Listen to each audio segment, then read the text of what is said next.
All right.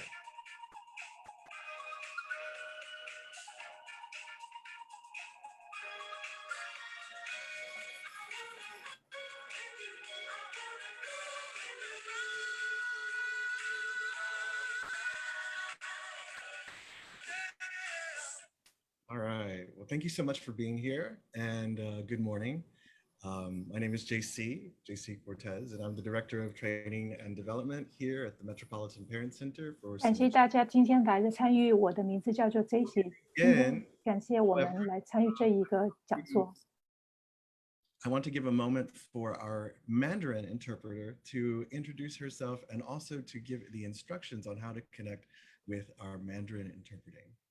大家好，我叫 Teresa， 我姓李，我是你们今天的直译员，我是今天讲座的一个翻译员，讲国语。 All right, great. Thank you so much, Teresa. And we will begin. 1 second. All right. Here we go. All right. So good morning, everybody. My name is JC Cortez. I'm the Director of Training and Development here at the Metropolitan Parent Center. We're happy to have you here this morning. We're also happy to have this in Spanish and in Mandarin with simultaneous interpretation. Muy buenos días a todos quienes estén aquí esta mañana. Gracias por estar aquí con nosotros. Estamos brindando servicio de interpretación simultánea en español. Si usted oprime el globito al fondo de su pantalla donde dice interpretación, usted puede elegir ya el idioma y ahí usted puede seleccionar cómo usted desea escuchar al intérprete. Usted puede hacer clic donde dice Mute Original Audio, que es como mute original audio, y eso silenciará el audio original. Muchísimas gracias de nuevo y bienvenidos a Sinergia. Estamos agradecidos en tenerlos aquí el día de hoy. So, all right, we have our Spanish and we have our Mandarin interpreters set up, and we're ready to get this presentation started.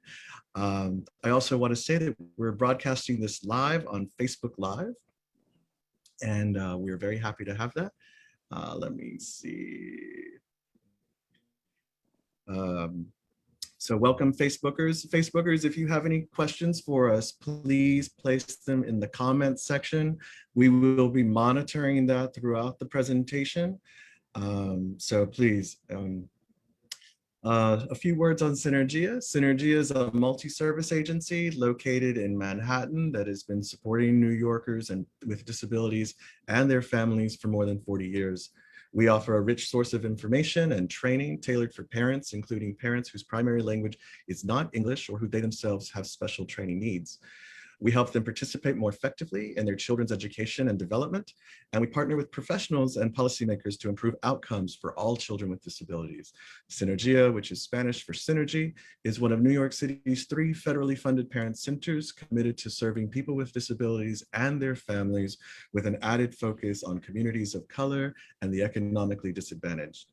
Synergia creates innovative programs ranging from transitional housing for homeless families who have children with disabilities, community residences for those with developmental disabilities, and parenting and education advocacy training for parents of children with disabilities.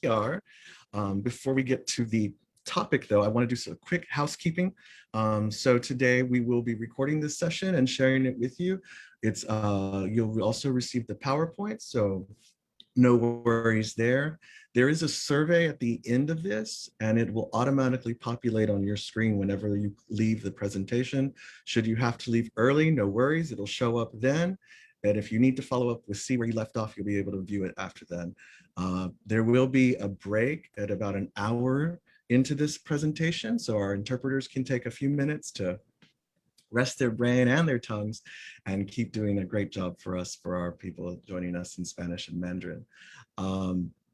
We're also very excited because we anticipate a lot of questions, and this is a very big presentation. So if you have any questions, please place them in the chat. We hope to get to them all. That is our goal. but our goal overall is that you leave here with more information than you came with today.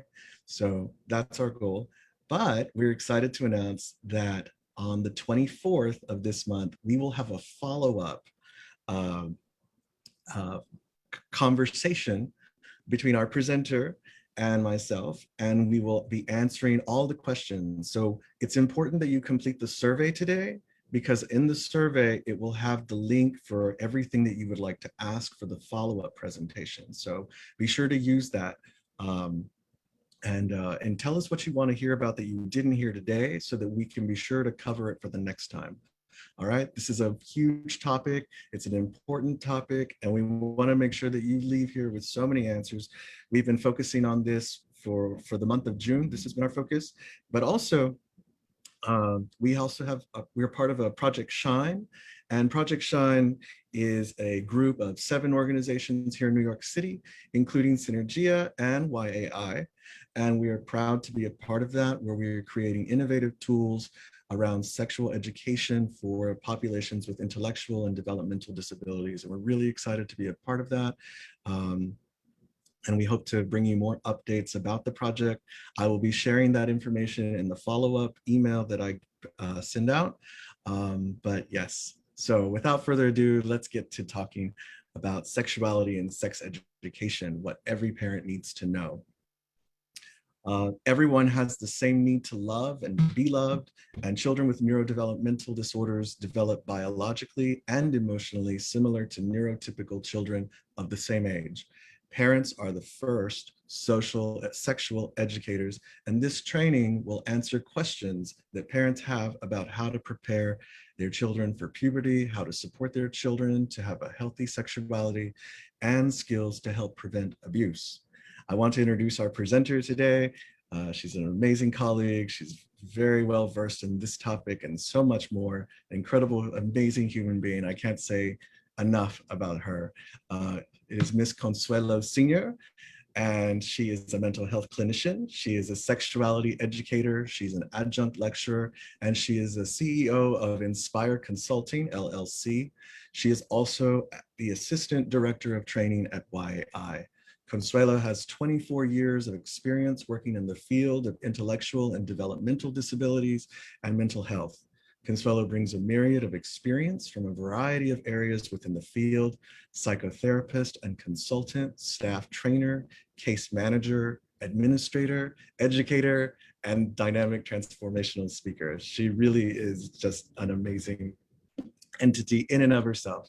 Consuelo has trained and developed curricula for a wide range of topics of importance to the disability field, and certified in areas of sexuality, grief and loss, aging, dual diagnosis, and cognitive behavioral therapy. In addition, she has presented extensively on professional development, leadership, effective teaching, cultural issues, diversity, and inclusion and emotional intelligence. She has been an adjunct lecturer for 8 years, a psychotherapist for 15 years, and a sexual educator for 17.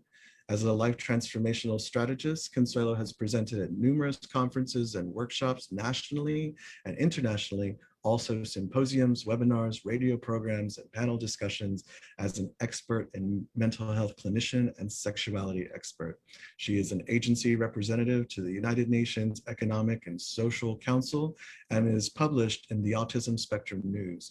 She is a contributor to the UNFPA published international technical and programmatic guidance on out-of-school comprehensive sexuality education, and she has been cited and featured in the New York University Review of Law and Social Change, Journal of Vocational Rehabilitation, broadly Vice, The Atlantic, and other publications. Thank you so much for being here, Consuelo, and welcome back to Synergia. We're so happy to have you here. Thank you so much, JC. Wow. I was hoping you like cut it down a little bit and not read everything. But I'm excited to be back at Synergia providing this training on a topic that is so near and dear to me. As JC said, this is such a broad topic. So the training today will touch on a number of different areas. And I also have some pages that are just resource For parents, I'm a parent myself and a grandparent, and I know how important it is to get information. So as JC said, please write down your questions, send it in, and also think of what wasn't covered today. So some things are going to be covered. Not everything we will go into in depth with. So please, again, use the chat, and also, putting it for like the next time when we have that fireside chat. So let's get right into it. This is a topic I know that's not easy. It's not an easy topic to talk about, so let's start. I'm starting out with fact or fiction, right? And let's look at these. And I would like people to put in the chat as much as possible. People with disabilities do not feel the desire to have sex. If they're disabled in one way, they're disabled in every way. Do you think that that's fact or fiction? You could type in the chat, yes, no. Ms. Porter says fiction. Ms. Torres says fiction. Ms. Morales Hernandez says no. Ms. Conley says fiction. Absolutely, beautiful. It's not true, right? How about the next one? People with developmental and physical disabilities are asexual, they're childlike, they're sexually innocent, they do not possess maturity to learn about sexuality. How about that one? Is that fact or fiction? False. Fiction. Fiction. Ms. Kim says fiction. Beautiful. People with disabilities are sexually impulsive. The males are aggressive, the females are promiscuous, they're oversexed, they cannot control their sexual urges. Is that fact or fiction?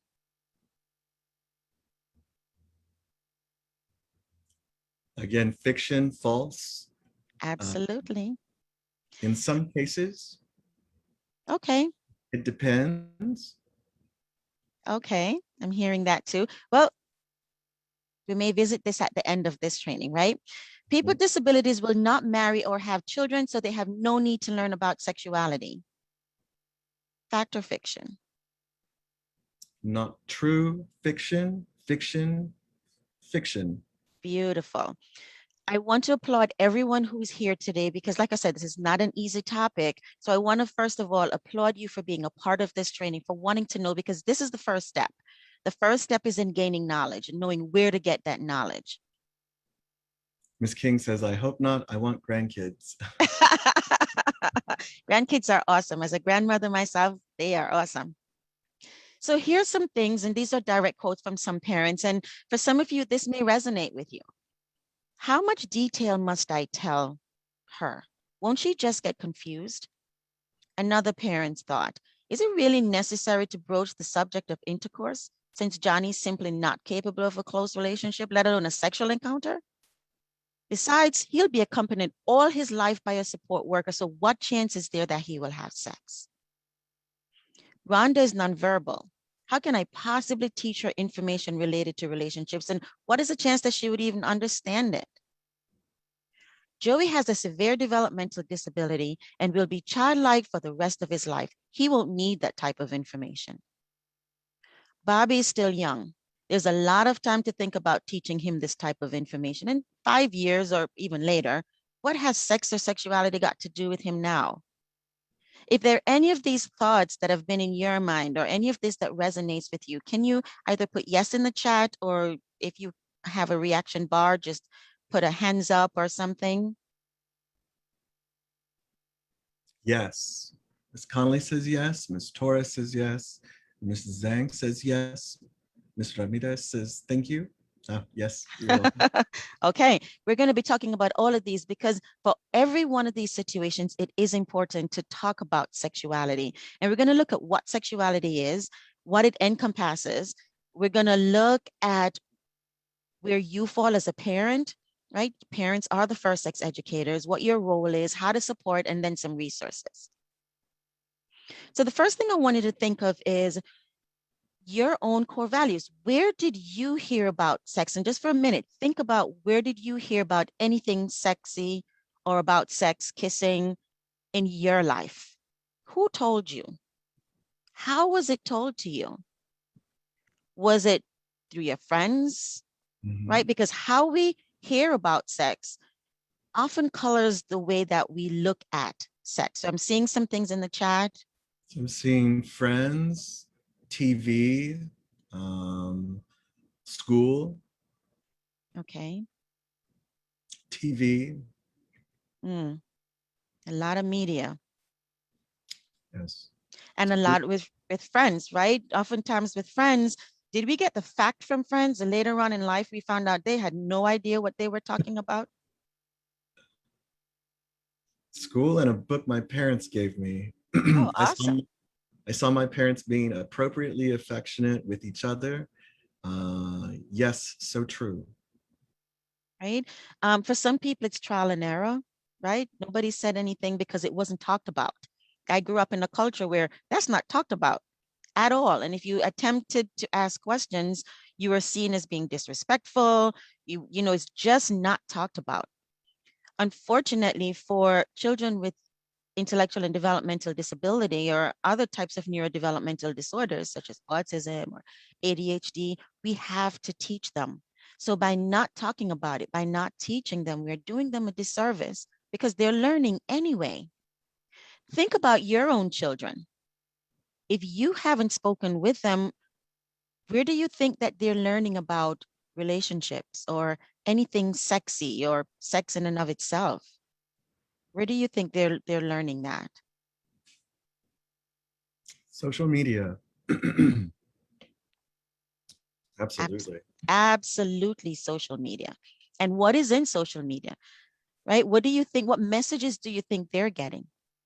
Right, so here's some other things to think of because the scripts that's running in the background, again, it often comes through with our own views about sex or anything about sexuality. So here's some things I want you to think about, even as we're going through this training. What were you told about sex while you were growing up? Based on what you were told, what were facts and what were other people's opinions? What values about sex that you were taught were actually based in cultural values, but didn't address the laws? Because often, a lot of times that our young people with IDD get in trouble, so to speak, it's because nobody taught them what the law says. What impact did those messages have on your beliefs and your values? What messages do you think your child is getting about sex and sexuality? I know growing up, right? Like I said before, the message was one of shame. You don't talk about it. It was a bad thing. Is that what you want your child to feel and that kind of message about sexuality and sex? So let's look at what sexuality actually is. Oftentimes as parents, you know, we see the word sexuality or we hear it and we think of just the first three letters. Sex, that's like blaring neon lights. Oh, sex, sex, sex. When sex is actually a very small part of sexuality. Let's look at this visual. Sexuality includes my body.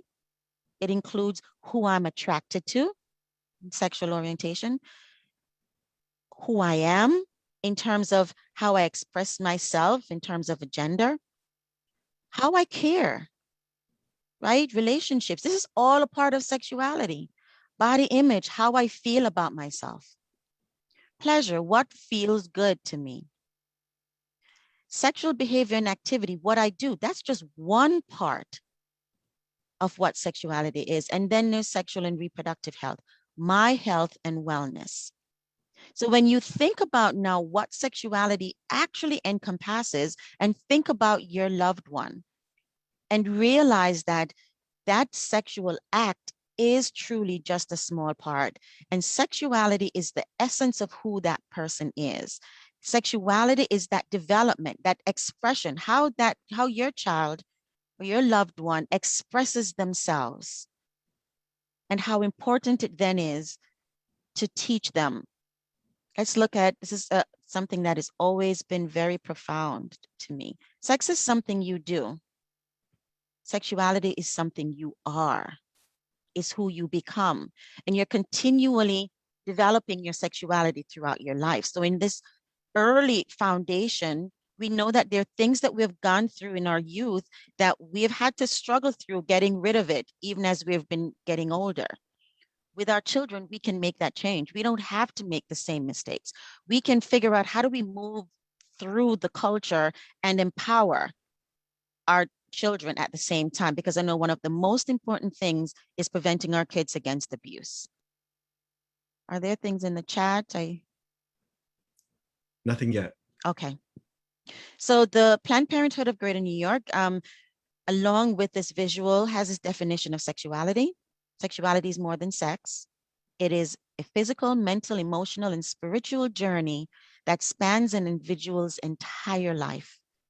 Each item in the wheel is a part of sexuality. So there's another definition, breaking it down a little bit further to sociological aspect of sexuality. Friendship. Do you want this for your children? Friendship, warmth, approval. Everybody has the need for approval. And sometimes when young people don't get that need met, they often seek approval in places that end up not being very healthy or well for them. The need for affection, social outlets, and we're going to talk about the need for social outlets and getting kids into extracurricular activities, spiritual, hygiene, and dress. From a psychological perspective, what we feel about ourselves, that's important, right? Whether we like ourselves, that's all a part of sexuality. Our understanding of ourselves as men, women, non-binary, what we feel we have to share with others. And then there's the biological, right? That's just that physical sensations that drives our body's experience. Genital activity is one small part of human sexuality. And most sex education courses or materials do not teach how to have sex. It teaches all the other social and emotional aspects of sexuality, not how to have sex. And I think, again, as a parent, I can understand. So I'm going to encourage you today. I have some resources that address social sexual education, and that as soon as possible, is there information in schools? Where can you find places where you can allow your child to get sex education? Or it should be really social sexual education or relationship education, because sex is often not taught. Thank you so much, Connie. We are seeing some questions coming through in the chat. And I know some of these things you will address shortly, but just to keep them in mind. Good morning. I would like to know what to do if I find my child masturbating. What is the most appropriate age to bring up the topic with your child? The child masturbating question, the child is 12 years old. Also, yes, preventing abuse is very important. Our kids are the most vulnerable. Sexual abuse is one of my biggest concerns because my daughter is very trusting. And another one, my son has autism and he does not speak. Can you tell me how I can find images that can help me to show him about privacy in the moment when he's touching himself? Thank you for all of this information. These are great questions, and please keep bringing them up because we definitely intend to answer them. Absolutely. And the shortest answer to preventing abuse is education. We cannot, and children cannot report what they don't know. So if they don't know it, how do they know to report that something is wrong with it? They may feel it, but how do they report it? And we're going to talk about all of that. So let's look at some barriers to sexuality, right? Some things that have affected how people with intellectual disabilities express themselves, right? Peers, right? In terms of bullying, we know that that's there. Homophobia. I've had, I am a licensed clinician, and I've had parents who have said to me, oh, my child can't be gay because they have an intellectual disability. One has absolutely nothing to do with the other. Transphobia, friends, sexism, education or lack of education, the neighborhood that we live in, anti-Blackness, classism, culture, and culture is huge because we know, and like I said, I am from a culture that you don't talk about it. It's not to be discussed. Racism, trauma, and we're going to talk about trauma that may be there that we don't even realize is trauma for children, family, ability, religion, and social media. I get a lot of questions often because the family is very religious and masturbation is not to be done according to the religion. And what I often ask parents is, does your child understand the reason that your religion is saying that it's not okay? Because just because they go to church with you or services or temple or doesn't mean they understand. And if they don't understand, then it's not fair to them to hold them accountable if they don't understand why they're doing it. And as we're going to see, there's a biological component, and often they're responding to their bodies. What we then need to teach them is the balance between the two.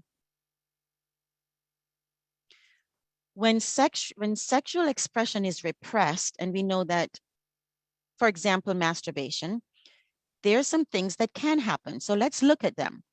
Emotional instability, sex-related physical problems, anger, develop poor self-esteem, poor decision-making, and the list goes on. We are created as sexual beings. And again, remember, sexual does not automatically mean the act of sex, the physical act of sex. So when we're not able to express ourselves, our gender, how we feel, how we relate to others, that when that is repressed, it can lead to other emotional issues, psychological issues, and sometimes physical issues. Like JC said, you will get the PowerPoint.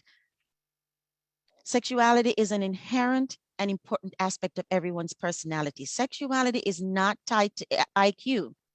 Someone who is at a severe to profound cognitive level, does not use words to communicate, still has a sexuality. We are all sexual beings, and sexual rights are human rights. So when we deny our children the ability to express themselves safely, we're denying them human rights.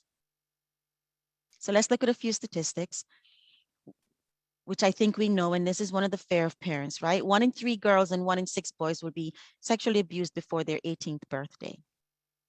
95% of sexual offenders are known to the child. Only 5% are strangers. And this is key. You know, so things like children going into a room, I come from a culture where I'm Jamaican, old school. So a child enters a room and respect must be shown. You need to greet everyone who is in that room. There's nothing that says you have to greet them with a hug and a kiss. And oftentimes we force our children to be affectionate with someone who could possibly be their abuser, who, allowing kids to sit on other people's laps. So what we then need to teach our kids is other ways of greeting, waving, looking at, smiling, doing a fist bump. But let us be careful about who we are asking our kids to give hugs and kisses to.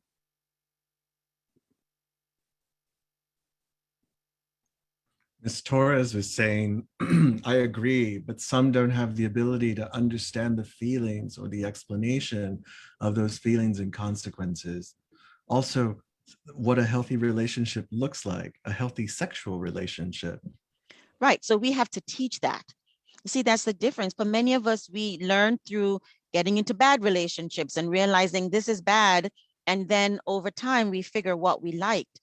But because our children have an intellectual disability, we have to teach them what a healthy relationship looked like. If they're in a home, what are they looking at? Because remember, they start learning from very small. So they learn about relationships from the homes that they're living in. They're going to look to see what's okay. Well, they're going to think that everything they see is okay. So as the adults living in the home, what are we modeling for our kids? But you are right about those feelings. And that's why in terms of safety, we need to help them to do things in a private space. They can learn, right? We're going to use behavior modification. And some of the things that I have here are things that if your child has a therapist, you can absolutely bring to the therapist and say, hey, these are some areas that I want my child to work on, right? Every therapist has goals. They're working on particular things. So in creating this, I also thought of things that I've worked on with my patients. And I've had patients from 6 years old to seniors. So let's go a little bit further. As all human beings, we all share the need to love and be loved. Now, loving your parent, as we know, is different than loving a friend, and is different from loving a sweetheart. Developmentally, children will, as they go through life, want to have these different types of loves. So we have to help to guide them to see that the way you would be loving with a parent is not the same way you would be loving with a sweetheart, and helping them to differentiate between the two. And even with a friend, right? Who is a friend? Who is an acquaintance? These are all things that we need to teach. And you'll see some resources at the end where I talk about the Circles curriculum, where I talk about how to teach boundaries and using visuals. Because often we tend to talk, but we know that for children with intellectual disabilities, you need to use visuals. So you'll see a lot of visuals later on. So let's look at sexual development. Sigmund Freud, the master, and Erikson are two people who are known to talk about development and what happens throughout the early stages. Birth to 1.5 years, there was an oral stage. So what Freud really said was that we all go through these stages as we're developing. We know with babies, everything goes in their mouth, every single thing, including their toes. If you put something down, they're going to pick it up and everything goes in their mouth. Then there comes a stage when you try to potty train often, but they call it the anal stage because they're so focused on, you know, touching their butt, touching all parts. Kids are explorative. They're looking, they're inquisitive. They learn by touching and tasting and smelling. People with intellectual disabilities, and when we teach, we talk about a multisensory approach.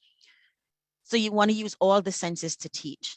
Then there's the phallic stage where they're focused on their genitals. They touch it, it feels good, so they keep touching it, because who doesn't want to be doing something that feels good?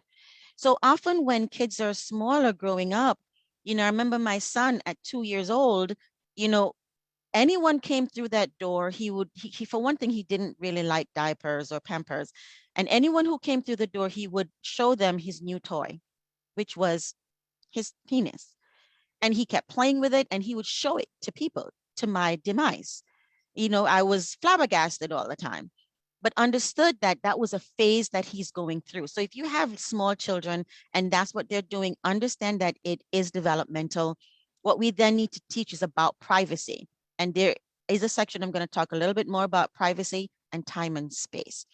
Then they go into that stage where it's not really that much of an interest for them. They're more interested in friends and in developing those friends.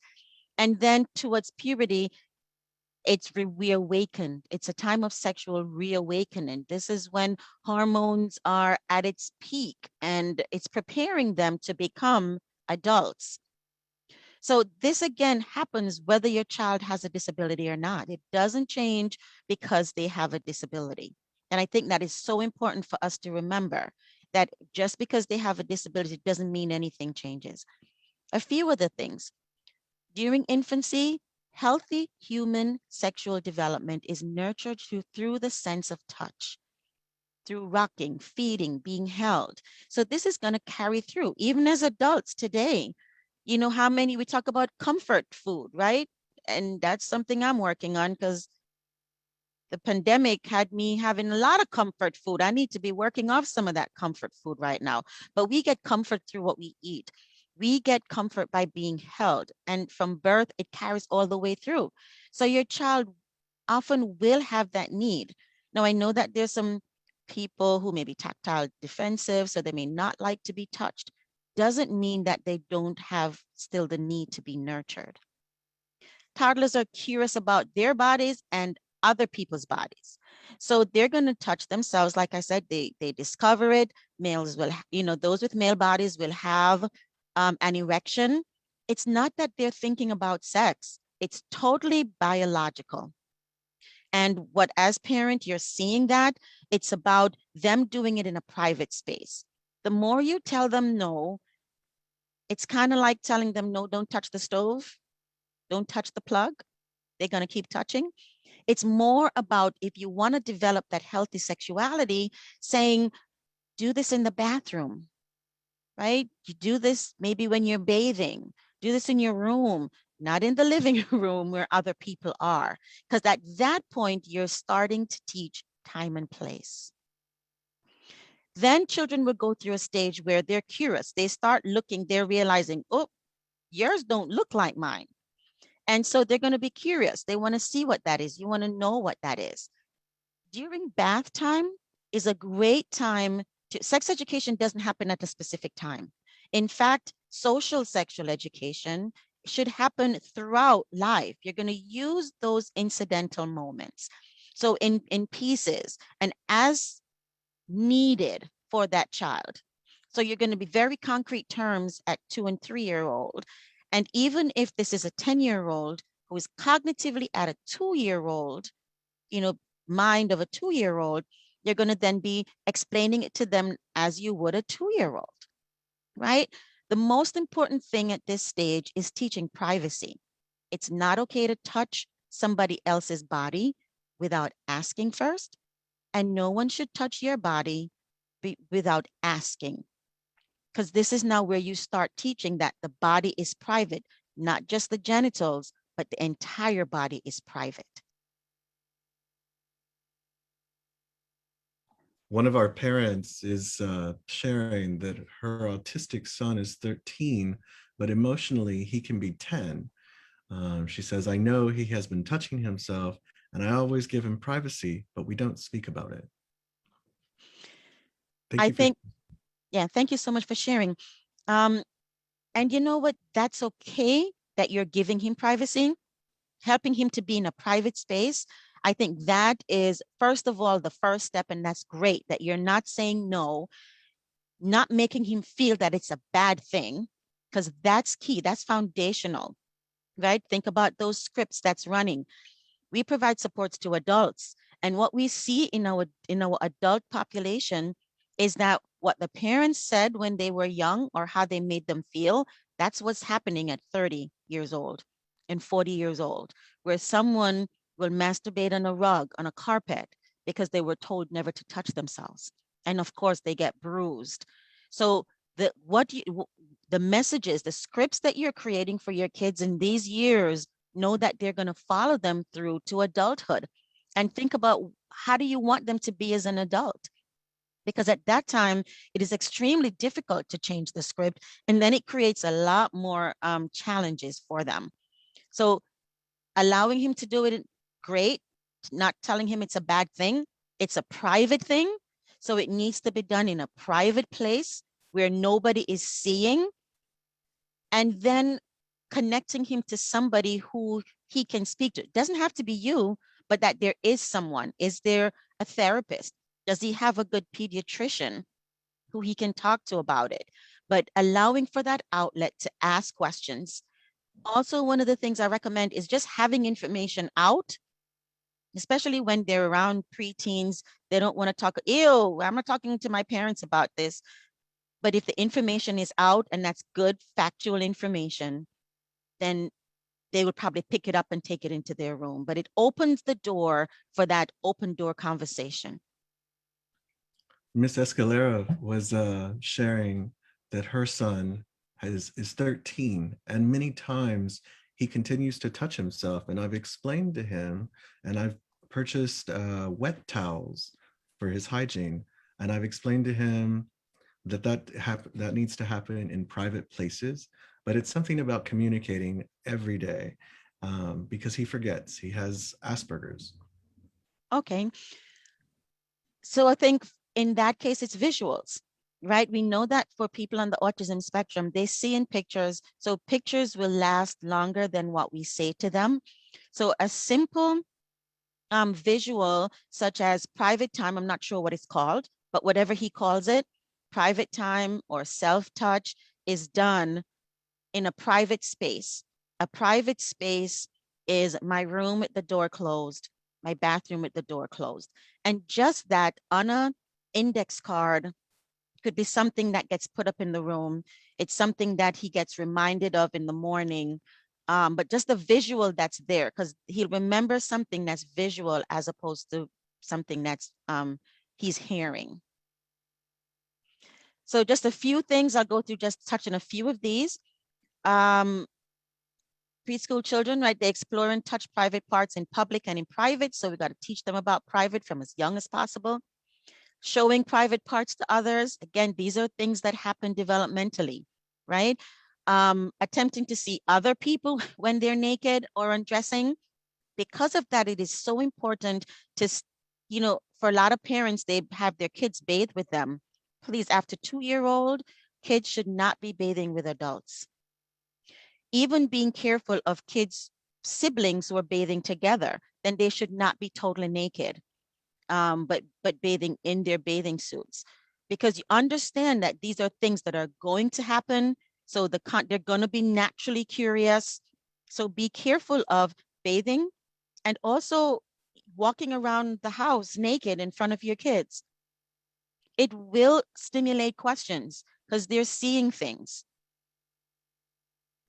For younger children, exploring those private parts. And very important is that we need to have children know the names of genitals. Not cookie, not pocketbook, not wee wee or pee pee teely, but letting them know the exact name of body parts. If they ever need to report something, and I work with the Brooklyn District Attorney's Office with assessing consent for victims. And if someone comes in and they say, someone daddy touched my cookie, nobody's going to think that that cookie is really the genitals, that it's daddy's touching my vagina. That becomes a problem when it comes to reporting. So please, please, please teach your children the medical name, and you can call it the medical name for their body parts. We teach them, and I know a little song I teach my grandson, right? Touch your eyes, touch your ears, touch your toes. But then we say, touch your tilly and touch your cookie.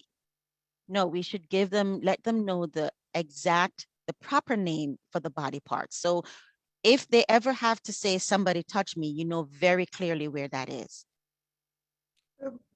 Connie, we have a question here. So both of the parents that were sharing about their children said, thank you, it's a good idea. And yes, thank you very much. Ms. Torres is asking, how would you explain nudity to a 25-year-old with a cognitive level of 10 or 11? How our bodies are private and we can't get undressed in front of anyone or show and touch our private areas. And then there's a follow-up question. Isn't that cultural? For example, communal bathing is totally normal in Japan. And then finally, I agree that it's extremely important for all children to learn appropriate names of all body parts. Yes, and again with culture, if that is what the culture says, then understand that there are questions that's going to be asked. Because of the cognitive deficit, we have to teach it. For many of us, we just figured things out. For many of us, we picked things up. We learned about it. We read about it. For children with intellectual disabilities, that's their challenge. So that becomes an area of deficit. So if it's in the culture, then understand what I just went through in terms of biologically that's going to happen. So then even more so, you need to explain what those body parts, the difference between the body parts and the importance of what that in your culture means, so that, they're not going to pick it up. They're not going to figure it out. We have to teach them. So in that aspect, if there's a cultural aspect, then know that the education that probably you never got because you kind of figured it out, it needs to happen and happen as soon as they're aware of different body parts. Because sometimes it may not be the parent they're touching, but it's somebody else because they don't understand boundaries. So then we need to teach boundaries. For the person with the 25-year-old who's cognitively at 10 years old, pictures are very important. And, so their body and touching their bodies, that your body, nobody should see your body naked but you, right? But what they also need to happen at home is that they should not be seeing anybody else's body. Because if we tell them and we're not modeling that, then they're not going to learn it. That's inconsistency, and behavior doesn't change where there is inconsistencies. So knowing that, and there's some tools at the end also that talks about my body's private. Nobody should touch my body. So is everybody else's body. And that we practice that, right? Before you even hold hands with someone, you need to ask them if it's okay to hold hands with them. This is the practice that's going to become permanent as you get older and you start dealing with the concept of consent. Consent, yes or no, needs to be a foundation to consent. Do you want to have sex? Do you want to be kissed? Do you want to? So it starts with that, knowing that before you touch somebody else's body at all, you're asking permission, right? We say, can I get a hug? Can I get a kiss? But start that practice of asking, because as an adult, when you just do it, you're teaching the child with an intellectual disability that anybody who is older, anybody who has power over them can do whatever they want to them, and that's okay. So let's look at the adolescent brain development. We know for people with IDD and people without IDD, biologically and emotionally, it's the same development. The difference is in cognition. So the difference is in how they express themselves. They're feeling the same confusion as a teenager, right? We know as teenagers, and I say it with my kids were great kids. And then one day, each of them woke up and they were possessed. That was I thought they were possessed. I don't know who this child was standing in front of me, because it was not the child I was used to. Mood swings, they're crying one minute, they're emotional, they have no idea. Children with intellectual disabilities go through the same emotional turmoil. It just gets expressed in different ways. So you may see more slamming of the door. The slamming of the door for a child with an intellectual disability means the same as the slamming of the door for a child who's neurotypical. It's just that we tend to see it differently because of the intellectual disability. But knowing that they go through the same things as a child who's neurotypical. Puberty is a time in life when a young person starts to become sexually mature. Let's talk about preparing for puberty. Puberty and how a child with an intellectual disability go through puberty can be traumatic. For some of us, and I've been doing this training for people with IDD and those without, and for some, nobody told them, nobody talks about the menses for female bodies. And the first time could be devastating. Oh my gosh, what is this? Or is it something of shame? What it meant, at least for me in my culture, it meant restrictions. I couldn't go anywhere. I had to come in earlier than my cousin, my same age. For children with disabilities, it's very important that you prepare them for puberty. For females on the spectrum who have sensory issues, it is extremely important that you prepare them for puberty. If they have sensitivity to materials, to sounds, the textures, then it's important that before they start their menses, you have them try out different types of sanitary napkins so they can find the one that's comfortable for them. A lot of times when I get called into public schools, you know, because females are having issues with keeping them on, it's often because of sensory issues. It is very important that you prepare them. Your voice is going to change. For, you know, males, you want to talk about wet dreams so that the very first time they don't think something is wrong with them. And again, these are things that have happened. We've had people crying, freaking out. There's a young man who was on medication that repressed his sexual feelings. And when the medication changed, he had an erection for the first time in his life, in his preteen to adult. He was 21 years old. So he didn't know what an erection was and was really, really freaked out about it and thought something was wrong with him. Hair growing in the armpits and the genitals and the face, preparing young people for this. And that is going to mean that you need to increase your hygiene. You're now going to need to start using deodorant. You may need to start bathing more than once a day or a couple of days. So you're preparing them for this. The growth of breast and penis. For females, you know, when breasts are growing, sometimes they can be painful. And also for males, right? Sometimes, you know, They may not grow as large as females, but there is a mass that is there, and sometimes that can be uncomfortable and painful. So explaining what those things are, explaining what cramps are.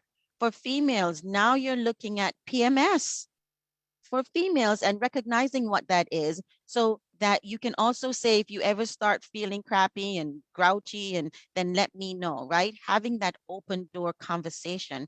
But it's important to start preparing for puberty from 8 years old. And then, of course, acne on the face, because teenagers are so very concerned about their physical appearance. So you start preparing them for puberty. So it's not a shock. You know, putting something on a sanitary napkin, letting them know what it's going to look like, so that they're not shocked and afraid and scared and think that they're sick when it does happen. I think that there's some things in the chat. Yes. So can you also talk about how girls have their menstrual period and how this connects with what you are explaining with regard to emotions? And also the restriction of not allowing our girl to use a tampon because of their quote unquote disability, or they will lose their virginity, quote unquote.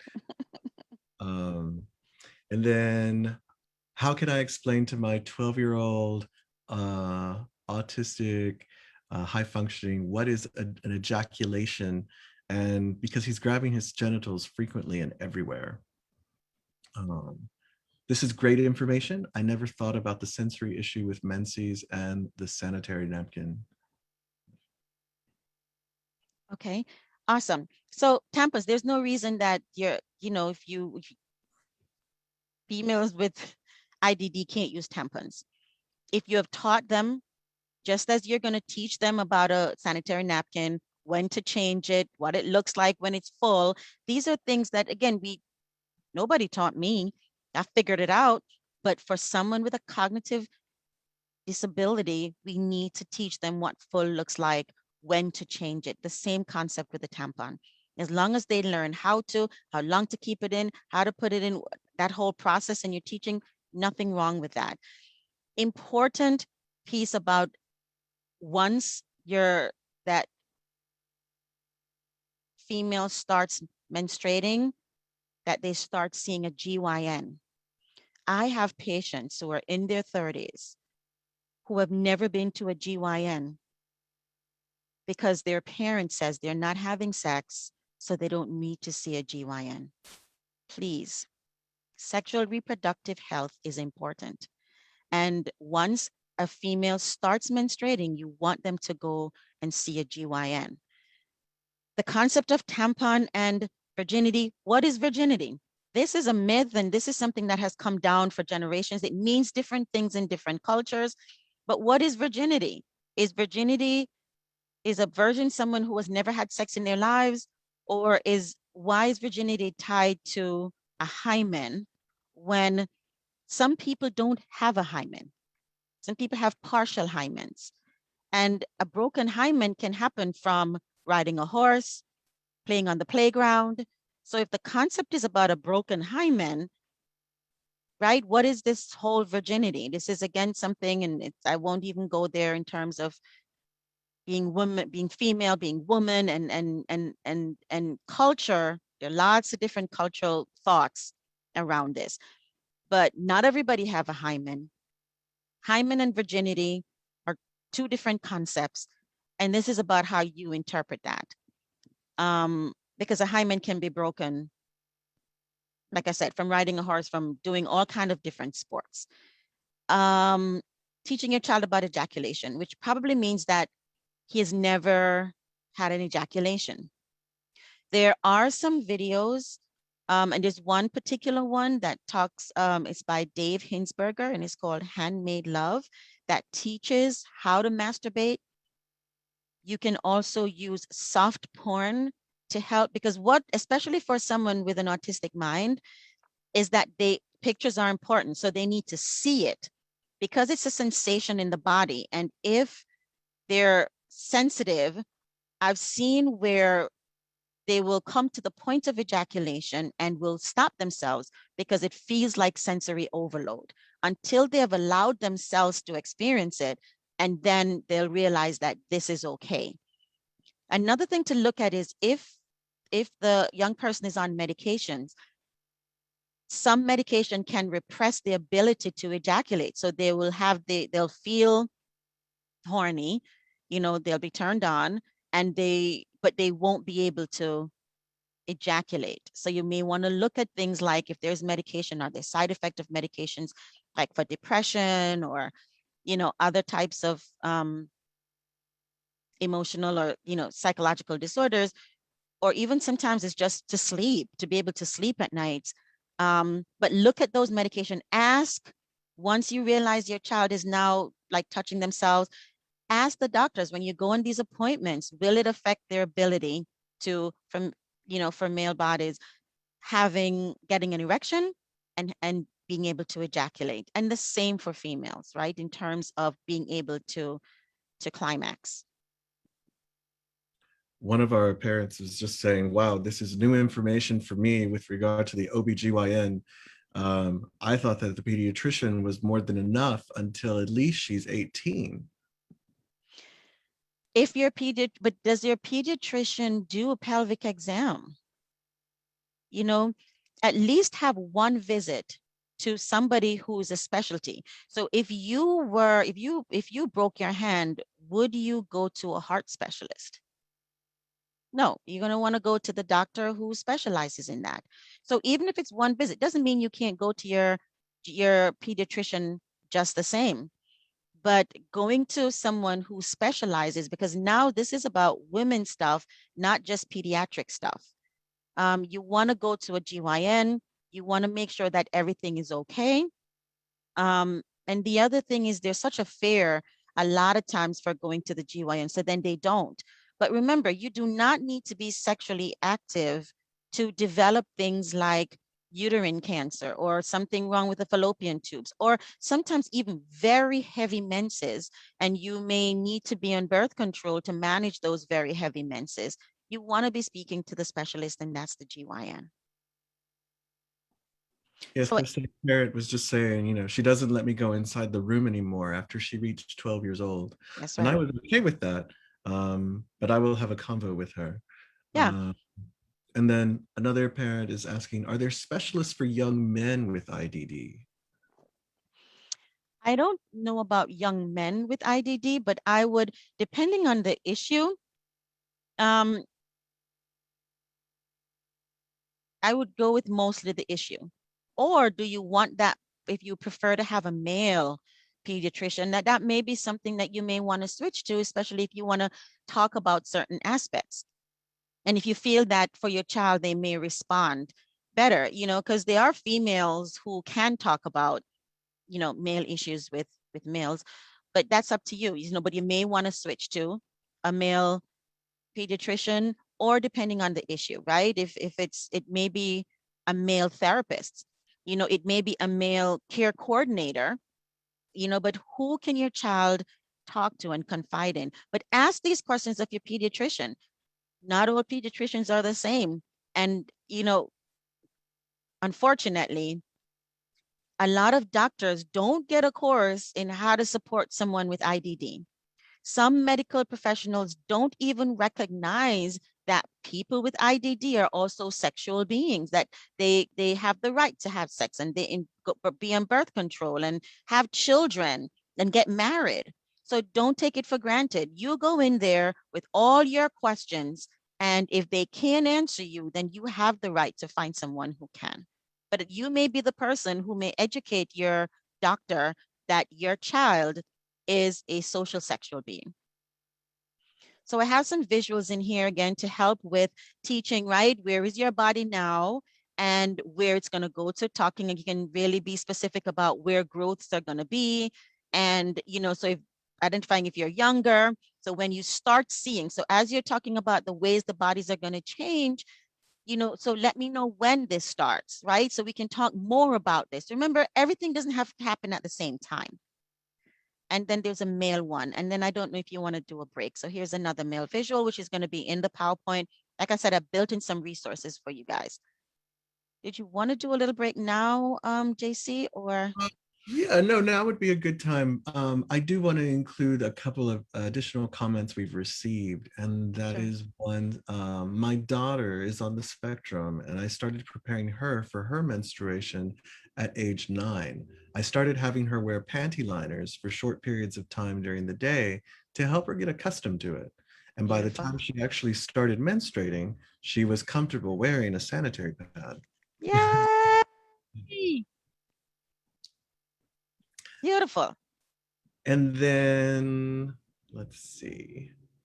And then, yes, and then we have, I have tried the gynecologist, and my daughter will not allow for a speculum to be used. She is 25.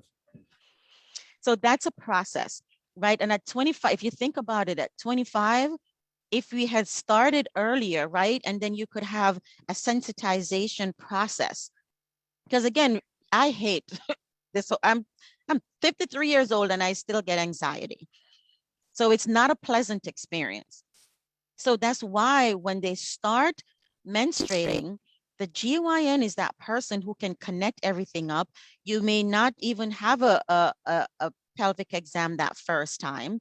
It may be more of looking at the body, showing the fallopian tubes, showing the uterus, talking about how menstruation happens, where that blood comes from, but using visuals.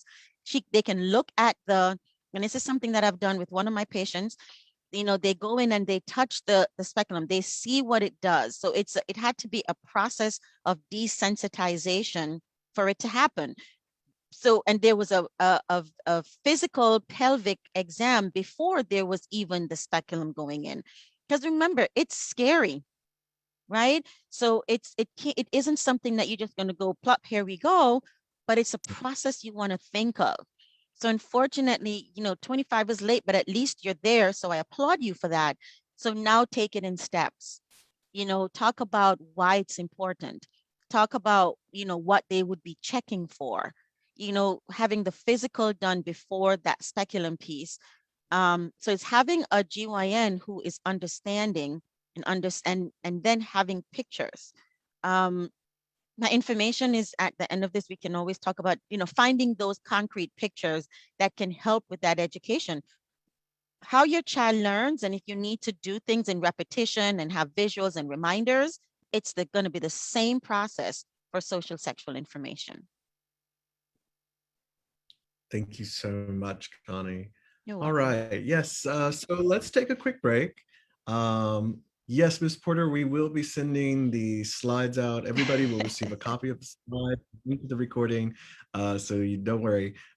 This is it's a large PowerPoint presentation. We're not going to go through every slide. That was never the intention. It was, as Connie just said, to share resources, especially visual resources, because we're such visual learners, especially within the IDD population. So we understand the importance of social stories and all of that to prepare somebody. So yes, we will share these. But yes, let's take a break. Let's give our interpreters a break. Thank you, interpreters, for doing everything that you're doing on your end. And thank you, everybody, for being here. Let's take a quick 3 to 4 minute break. It's 11:37 right now, so let's come back at 11:41. 11:41, 42. I'll play a song that didn't go off camera, but get that extra coffee, take a bathroom break, do what you need to do, and just relax for a second. All right. Thanks. Whew.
Oh, okay. Wow.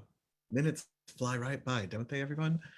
So we're back and thank you for being with us. Just give you a quick poll so that everybody can get situated again. But this is for parents only. I would really love for all of our parents to participate in this. Um, we want to make sure that we're meeting your needs and meeting you at the time that is best for you. We know that throughout this pandemic, it's been really hard for us to make time and yeah, just to make time. Time is such a commodity, especially when we have to do online everything, Zoom this, Zoom that, and it just becomes overwhelming. So we want to ask our parents, what is the best time for you to attend a webinar so that we can make sure that we can meet you when is best. For some, it's the morning. For some, it's the early afternoon. Sometimes it's after everything is like finally calmed down. So we just want to ask you really quick how long when is the best time. So if you can complete this, we would really appreciate it.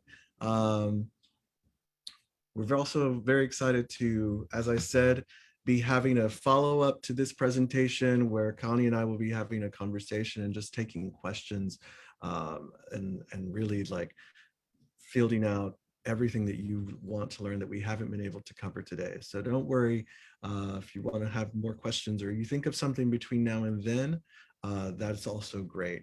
One thing that I also want to share with you is that this is the robust presentation where you're kind of getting the full gamut of everything under the sun, not in depth. So we want to also supplement that.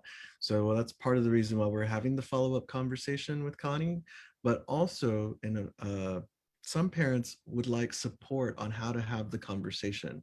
You know, how do I talk about this and when do I start it? And, you know, what's appropriate and what's not, what age, all of those things. And so we're going to have a supplemental training for that. And we're going to do one in English and one in Spanish. The first one will be on the 23rd, and that will be in English, and the one following that in Spanish will be on the 30th of this month. So that'll be more intense support on how to have the conversation itself. But yes, so looks like we're a split between mornings and late afternoons. Happy to share this with you so you can see everybody's preference. So thank you, parents, for filling that out. That's really interesting. And we'll be sure to make ourselves available. The other thing that we've been doing throughout this is to also post this information on our website. So you'll see, you know, all of our trainings that we've done. You'll see that on our Facebook page and also on our YouTube page, because we understand that just finding the time is sometimes hard. So yes, I want to read the comments. Welcome back, Connie. I want to read some of the comments that were shared after, before we went to break or during the break. And that is, thank you so much. I have to go teach. But this was very helpful. I'm a special education teacher in a high school, and I'm looking to do more of this type of education. So it's great to know that we're able to meet that need. There is another question here. Let's see. Thank you for this opportunity. Thank you. This is so helpful. Let's see. Then we have questions. I hope you're ready. So the first question is, what about a urologist that has experience in treating individuals with disabilities? And then we have, let's see. All right. And then we have, let's see. Hi, I'm a single mother of a 15-year-old with ADD, high functioning. I really do not know how to start a conversation about sex with him. He doesn't feel comfortable talking with me about sex. Who can I turn to for help and advice? That's a great question. Thank you so much for that. And then we have another one. My son is 17 and I have not begun to talk about sex or his feelings. I know he has feelings. He looks at women's breasts. He has done that from 13. I know that he touches himself. He asks me for privacy and I give him his privacy. Where should I go from here? He is autistic. He is a visual learner. I can see him wanting a girlfriend later in life. That's such a great question. Thank you for thinking of that foresight. Yes. Parents who have a child eligible for OPWDD services, is there any service available that helps parents with this topic, like maybe a one-on-one with the person and the parent or something similar? Okay. So the urologist, good idea, especially as they get older, when things like testicular health, you want to start talking about any concerns that they may have. Speaking with a urologist is a good idea, especially if that person has experience working with people with IDD, because that may be the person who they can open up to ask a lot of medical questions about. You know, there are cases where someone may be masturbating too much. So having that person who's the urologist would be a good idea. That's another opportunity to talk about issues that have to do with the male body and health. Who to turn to? And I'm going to answer both the last two questions. That one-on-one would probably be the best person I can think of is a therapist who is knowledgeable. Not all therapists are knowledgeable or comfortable talking about social sexual issues. I've had many conversations with parents talking them through that puberty, pre-puberty, what to expect, how to support. If you have a care coordinator, asking the care coordinator to connect you with someone. Places like Planned Parenthood may be a place. There are different groups, social groups in different settings. So again, I'm gonna direct you to your care coordinator and say, help me to find social sexual groups. JCC of Manhattan, I know, have groups for people with IDD. Even getting into social groups, I know YI, our clinic, Article 16 clinic has some social groups. So finding those social groups, again, will teach social skills and there's a lot of anxiety about just letting somebody know that you like them and what are pickup lines, what are good pickup lines, the social etiquette in different places. So being a part of social groups, unfortunately, the state doesn't do enough in funding. So if, again, you get the opportunity to talk to the governmental officials, letting them know that, and parents, you have the strongest voice. Letting them know that for children, you need those social skills group. You need funding for the social skills group because you don't learn about social skills in isolation. You need to be in social settings to learn about social skills. So finding that therapist who's going to be able to answer different questions and help to navigate that young person and the parent through those times when they get into relationships, and finding those social skills group, finding a place like a Planned Parenthood or a good gynecologist or a good pediatrician who can have those conversations during sessions or when they go for their checkups. Those would be my suggestions for, again, those outlets. And there's some things that are online. I do have a few. There's a slide that has some online programs. Look out for. I know Elevatus has been doing a lot. I think they have a grant with DDI. So looking for those opportunities. Stay connected to Synergia as they provide more of these kind of trainings. But connecting with your CCO and letting them know, don't assume that this is something that I need you to help me to be looking for. I hope that helps. We also have more questions here. Let's see. How do I approach crushes? My son thinks he's in love and wants a girlfriend. He's 11 and on the spectrum. I recently found my tween journal and I use the word love a lot too. So that was good perspective. We want to teach the reciprocal nature of relationship and consent. Do you have any advice on that? That's a big question. I'm going to wait to ask the others. It's a crush, right? Something that you like, something that, and I wouldn't, of course, yeah, I love, because we think we're in love. And we use love very loosely. We also use friends very loosely. So it's teaching what that is, that you can always like something and like it a lot. But if it's not someone who you're seeing, who you're talking to, who you're spending time with, you know, that love is usually when there is someone who you can see and you can touch. So that crush that you have, and that it's okay to like someone that's they're far away, or maybe they're even in school with them, that is healthy, that it's a crush, because you don't want it to then become stalking. That's a little bit more challenging, and that's something that you'd want to work through. Just one definition, one explanation won't work. But I think if you help them to see that a crush is like that fantasy thing, it's like a celebrity thing. It's okay to have a crush.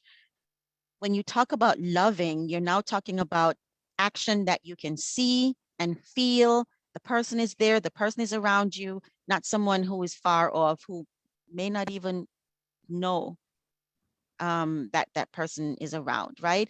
And a girlfriend could be somebody that you would love. And then you're going to talk about what does that mean, right? Different stages of relationship, different types of relationship. And what does that mean? That's a whole process. That's not a one conversation. Also showing different relationships, showing people in different relationships. That's some places to start. But I do have some slides again towards the end that will be good in terms of who is a friend, and just questions that you can ask that helps them to figure that out. And absolutely that reciprocal, right? That's the difference between the crush and that girlfriend who they can see and they can talk to and they can call, as opposed to somebody who is afar off. I also want to say, when you were talking about social skills and creating those safer environments, those brave spaces, Synergia does have the integrated transition program, which is eligible for adolescents with autism. And they can be there. There's a behavioral specialist as well as a moderator, facilitator, to help facilitate the conversation around issues that are important to teenagers and as they're developing throughout their lives. So that's also an opportunity similar to what YAI does. But yes. So, all right. Here's another question. Yes. So my daughter is 12, but she functions as a preschooler. She doesn't understand what's happening. I'm not sure how to help her with everything. She hasn't started her period yet, but I know it's coming. Also, if you have self-direction, you can use it for social groups. Yes, and with self-direction, you can also, you know, again, have that therapist or have that person who can come in. Also, ComHab workers. If that ComHab person could be the person who is helping them to be in different social settings. to observe the social etiquette in different places in terms of where you go, and even going to the library and finding certain information. So you can also utilize that ComHab worker who is there to help them to develop different skills. Mm. The parent asking about the crush advice, she just followed up and said, it's complex because it's a girl he's known most of his life. Oh, and now she's moving Mm. far away. Oh. Has he ever told her that he liked her? Hmm. Because that is one thing, right? So if he's told her that he liked her, and her answer is probably gonna crush him or not, or she may say, you know what, let's be friends. And I think it's important then if they're friends, he can still like her, but he'll understand that they're friends. And then maybe she'll say, hey, I like you too, and something may happen. But I would probably encourage a saying something or find out if he's ever said something. Or he may just decide, you know what, I want to leave her in the crush place and then I want to get a girlfriend closer to home. There you go. Yeah, she says, no, this developed during the pandemic, and our fear is that if and when he does see her, he's going to proclaim his love in a way that makes her feel uncomfortable. So Mm. do you think that she's not interested in him? Hmm. We have another question here. My daughter recently asked me, what does lesbian mean? She said her older cousin, who is 14 years old, told her that she is a lesbian. My daughter is 10 years old. How do I come about touching this topic with her? I want to make sure I provide her the correct information. Thank you so much in advance. Awesome. Then you're going to give her factual, right? In terms of relation, there is the definition of a lesbian, and then there are all the other aspects to it. So I would start with the definition of what lesbian means. On YouTube, there are some really great, they're not comics per se, they're animated, I guess. Some are drawn, but they're very concrete ways of explaining different orientations and gender. You can find one for just lesbian. There's some that have people talking in relationship type settings. There are acts and plays. And I would probably start out there, especially because of her age. I would start out having her watch something and then having a conversation after. But I would start out with what the definition of lesbian is, and then explore with her visually, right? You're talking about two people who are female or who present as female in a loving relationship, and then I would let her go from there. Maybe even saying, think of all the questions that you have, and if she can help her to write them down before so that you can get the information and have it for her, and let her know that it's not just a one-time conversation. So we can talk about this, and then there are probably going to be more questions. We can always talk about it later. So you're opening the door for more conversation. But for right now, because remember, when kids ask you questions, they're not asking you for all the information at one time, right? So you're going to give what's important for them at that time and what cognitively they can manage at that time until they ask you something else. I hope that helps. One of the shares here is that YI offers 2 sexuality training programs. One is in-home workshops for children 9 and above that talks about puberty, sexuality, and sexual health with the child, one-on-one. And then another is a Project Grown Up, is an AA group training for parents of children with IDD around the same age so that they can learn what to expect and how to support their children at that life stage. Um, a parent here was also saying, my son is not expressive with his feelings, only with me and his grandmother. And it's important to develop some type of strategy to develop that emotional part. He is not expressive. Is he on the autism spectrum? Let's see. I believe she said earlier that he is. Because the other thing to remember is that for some people on the autism spectrum, we're expecting them to express it in a particular way and they don't. Right, he has Asperger. Mhm. Is that the answer, right? He has Asperger. So it may look different. For many people on the autism spectrum, it looks different. And even their way of experiencing affection is different. So we should go from let them lead. I think what's most important is finding someone who he can have that conversation with. And it's okay if it's not you. You just want to know that it's a trusted person. It's someone who you can trust, that they can have that conversation with. Sometimes, looking for those incidental moments when there's a show or there's a family member who may be pregnant or something is happening, and you can from there then transition, right? So it's not just let's sit down and have the talk kind of thing. It's as things come up.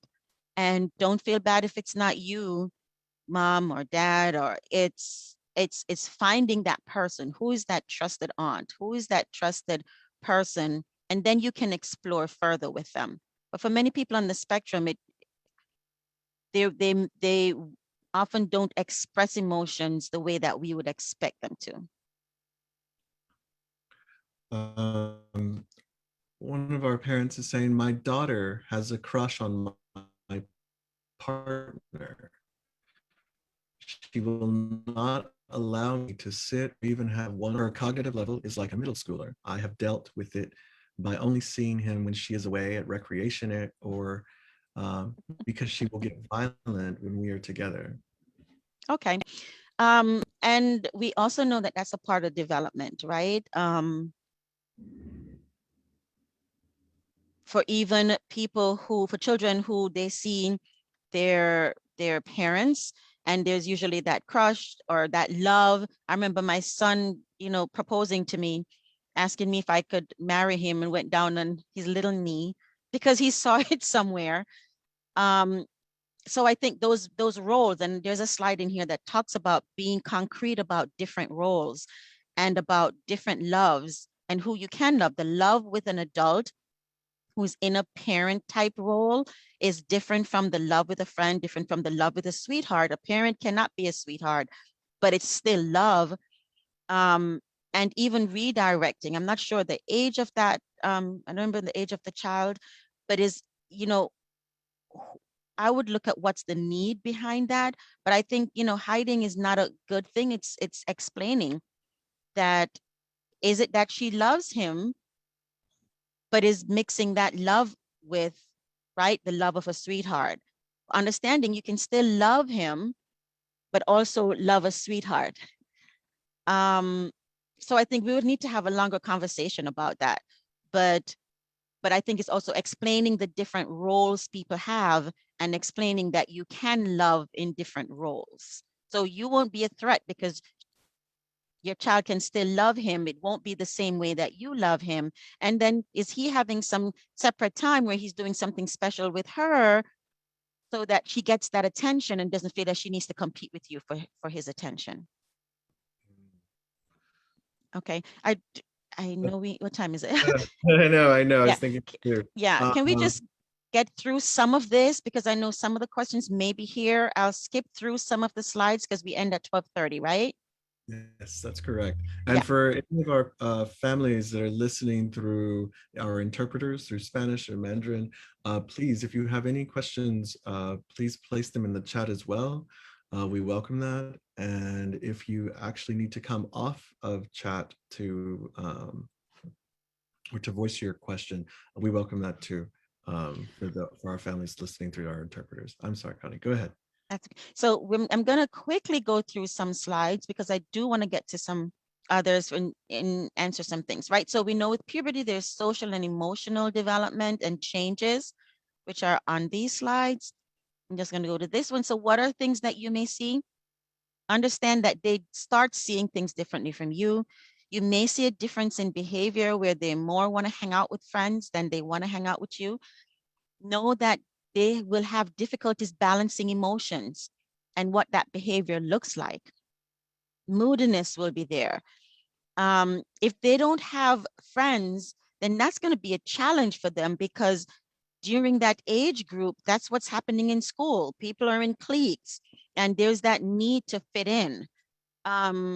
So that's going to absolutely be a need. So it's important to get them involved in extracurricular stuff, Girl Guides, dancing, art, swimming. For late adolescence and emerging adulthood, let's look at some of the development, right? Their bodies are adult bodies, are becoming adult bodies.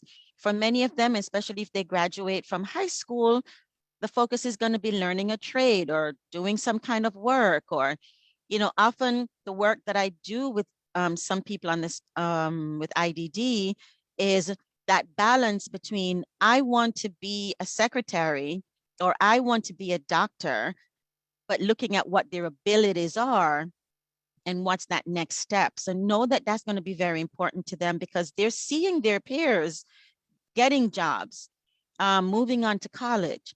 So you may want to even start thinking of before they graduate, what's going to be that next step and how are you going to explain that, right? In meeting this need, that need for autonomy in who am I? I want my own identity. In terms of social development, relationships are going to be a focus again. You know, you may find somebody who is overly affectionate. Everyone they see, that's my husband or that's my girlfriend, even though they have just met them, right? Because there is going to be that need. So how are you guiding that? How are you having that conversation and helping them to build relationships? We talked about healthy relationships. What does that look like? And this is where I think you're going to definitely need the help of a therapist. Therapy does not have to be lifetime. It can be within a certain period of time. In terms of emotionally greater intimacy skills, and remember, intimacy, everyone has the need for intimacy. Intimacy does not automatically mean sex. Body image is going to be important. For sexual development, again, enter into an intimate sexual and or emotional relationship.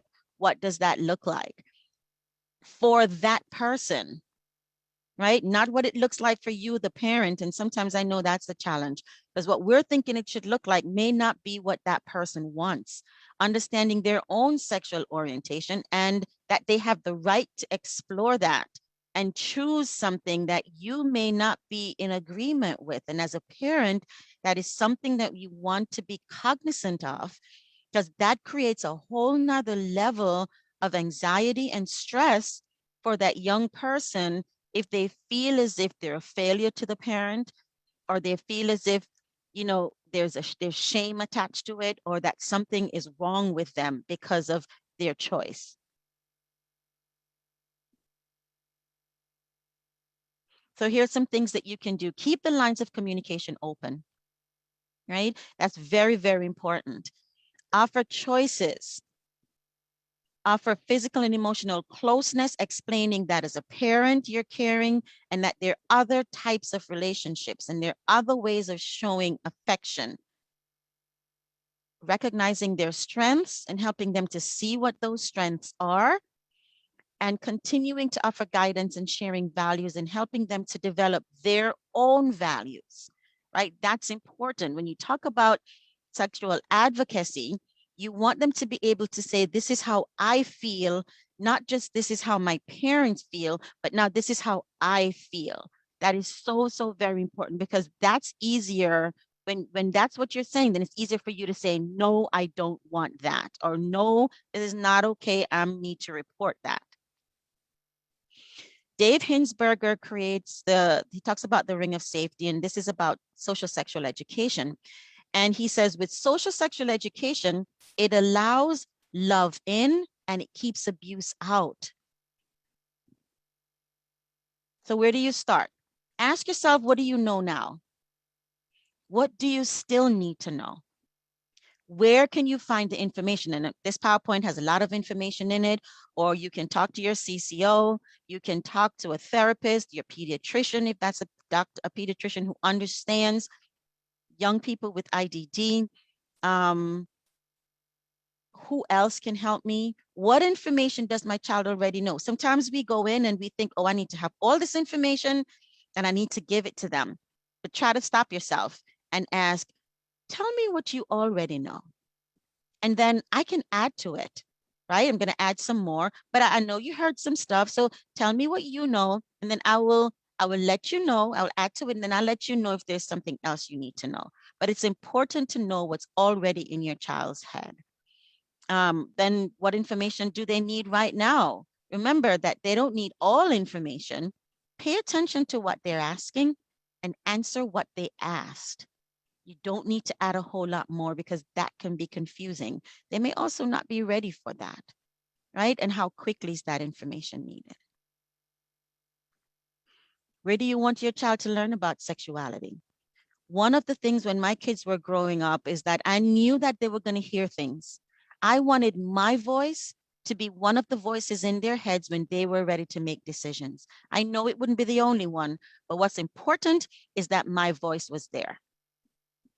And not telling them don't, but in explaining to them their bodies, explaining to them how their bodies would react, and helping them to know that the ultimate decision was theirs. The feelings aren't wrong. The feelings aren't bad. What you do about the feeling is what is important, and that they have control over that. So sex education, right? Very important. We've talked about looking for it. There's some that's paid, there's some that's free, and they have a slide with more information. So just some sexually related characteristics. Someone on the mild level of IDD can be speaking with a therapist, so they can have a therapist to deal with the feelings that they're having. And I would recommend that. Again, that can be short term for a period of time that's needed. They will understand sex education and sex counseling.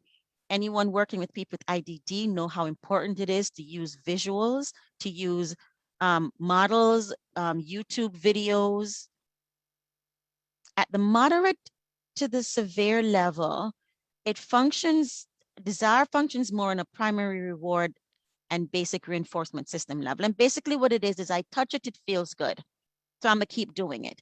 When I'm anxious, I do this thing and it makes me feel good. They're often not consciously thinking, I'm gonna masturbate right now. The thought is, there's this thing that I do that when I do it, it makes me feel good, and I don't feel good right now, so I'm gonna do it, right? That's kind of it. Touch it, feels good, I'm gonna keep doing it to make me feel good. So that's why you then need to guide them to that private space, but also sometimes it's because of anxiety. Sometimes it's because of boredom. So as the parent, it's helping them to have interests, to have hobbies, to find different ways of expressing themselves so that when they're anxious, what's in their coping toolkit? For boredom, what are the things that we have them involved in, not just television, but things that's going to stimulate interest? Because often masturbation or touching oneself, especially at the moderate to the severe level, is usually rooted in anxiety and in boredom. Oh, right, here's the severe to profound. Predominant reactions are impulsive. Pleasure-seeking, frequently in self-stimulating, right? Underlying issues of boredom, anxiety, or frustration. So you know those needs are there. What other ways have you taught them? Just some things to think about.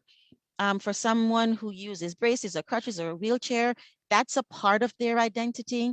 So as they get dressed up, encourage them to also embrace, dressing up those braces or those crutches or that wheelchair, so that it is something that they realize helps them to move. And when it comes to those points when sometimes kids are teased, they will realize that it's a part of them. It's not a bad part of them. It's a good part that helps them with mobility. If it's someone who wears disposable diapers, again, in terms of that body image of, being pretty, of feeling sexy, which is different for different people, but realize that all the aids that they have are a part of who they are, and that they're proud of it and not ashamed of it. This slide talks about social opportunities, right? getting your kids involved in other social activities, and not just activities for children with IDD, just activities, Girl Scouts, that swimming, that whatever their interest is, you know, something where they're modeling, where they're dancing, to get them involved in it. The more you're able to is the more social skills that will be built. And often, because children and then they become young adults and then they become adults who just stay home and go to day program, and so they have poor social skills because you need to be in social settings. And this again talks with developing hobbies and pursuing interests. I'm sorry to be going so fast, but I do want to try to get to some of the slides, right? What's behind behavior? Lack of opportunity for appropriate sexual expression. We talked about that. Not saying no, help them to get to those private spaces. And I'll get to, and ignorance of what is considered appropriate behavior. Any touching yourself in public is illegal. It's not that it's bad, it's that it's illegal. Anything that's going to be illegal that you're helping them to understand that that is against the law. It's not the behavior that's bad, is where they're doing it that is not okay. It's not socially acceptable. Allowing for opportunities for privacy. You don't have to know what they're doing when they say, I need my private time, right? Some parents, you just don't want to know, you know, but at least them knowing where that is. And when it comes to privacy, you want to talk about at home with the door closed and at home in the bathroom, not just the bathroom, because the bathroom, there's a bathroom at McDonald's, there's a bathroom at Olive Gardens, but that's a public place. So when you talk about a private space, it's at home with the bathroom door closed or at home in their room with a door closed.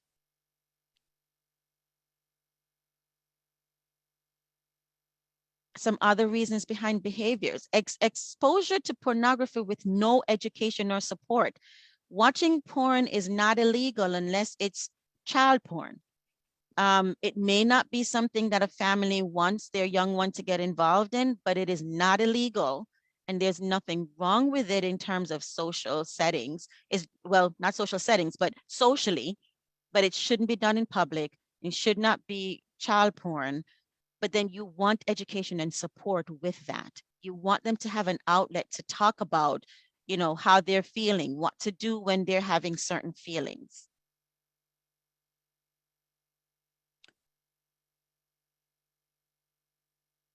These are some issues that have come up in workplaces and day programs, right? Inappropriate touching, sexting. Sexting is not illegal unless it's someone who's underage. And remember that as young people are watching television or music videos, but media in general, they're learning. So it is important that you're giving them facts. Reality show is not real, it's fake, it's scripted. That's not the way to have a relationship. The things they watch in shows are not the way. So it is so important that you can have that talk, that you can say, oh, this is just a movie. That's somebody wrote that script, right? That's not saying that that's the way to have a relationship.